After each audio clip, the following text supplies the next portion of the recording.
ГСП онлайн. Городские новости сейчас.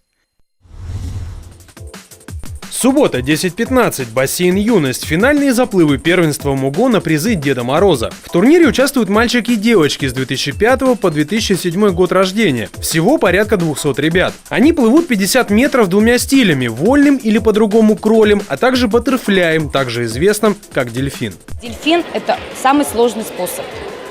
Поэтому, может быть, сегодня не очень много у нас разрядов. И кроль. Кроль для малышей – это тоже самый сложный, потому что они пришли у нас, первоклассники, 1 сентября, 4 месяца. Для них самое главное было доплыть красиво и правильно на этой дистанции.